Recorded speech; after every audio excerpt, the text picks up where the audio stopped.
আসসালামু আলাইকুম ভিউয়ার্স, কেমন আছেন সবাই?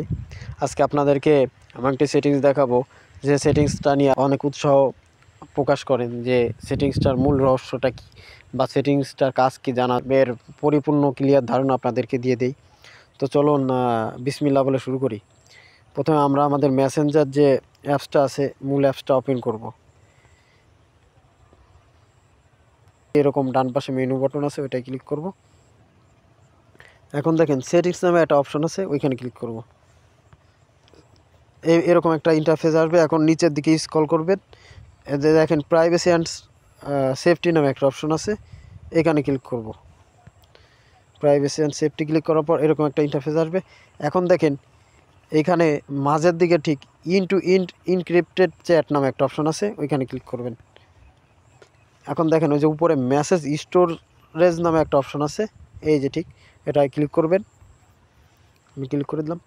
দেখেন এখানে chat story last backup 10 April 6টা 1 দেখাচ্ছে, আর লাস্ট ডেট ক্রিয়েটেড 10 এপ্রিল 5টা 36।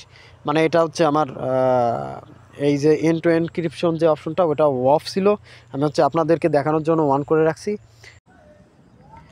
এখন দেখেন নিচে ডিলেট সিকিউর স্টোরেজ নামে একটা অপশন আছে। এখন এই ডিলেট সিকিউর স্টোরেজ অপশন এটা ডিলেট দিলে কি আপনার যে এন্ড টু এনক্রিপশন অপশনটা আছে এটা কি বন্ধ হয়ে যাবে? না, এটা বন্ধ হবে না। ডিলেট সিকিউর স্টোরেজ অপশনটা চাপ দিলে আপনার যে মেসেজের যে মেসেজ ভিডিও ফটো আছে এগুলো ডিলিট হয়ে যাবে। মানে বিশেষ করে আপনি যদি আপনার এই ডিভাইস থেকে নতুন কোনো ডিভাইসে আপনার আইডিটা অ্যাড করেন বা কেউ যদি আপনার আইডিটা নিয়ন্ত্রণ নিয়ে যায়, সেক্ষেত্রে আপনার এই ধরনের সুবিধা পাবেন।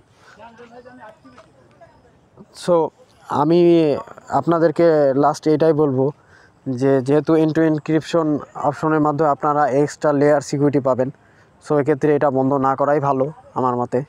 তারপরেও আপনাদের মধ্যে যাদের এই ধারণাটা ছিল না, আপনারা ভাবতেন যে এন্ড টু এনক্রিপশন অপশনটা পুরোপুরি বন্ধ হয়ে যে করা যায় এরকম কোনো অপশন থাকতে পারে, তো তাদেরকে এখন বলি যে এরকম কোনো অপশন নাই। তবে আপনি এটা অফ করে ডিলেট সিকিউর স্টোরেজ দিলে আপনার যে স্টোরেজের আপনার ফটো ভিডিও এগুলো থাকবে, এগুলো অন্য কোনো ডিভাইসে গেলে পরবর্তীতে আর দেখা যাবে না।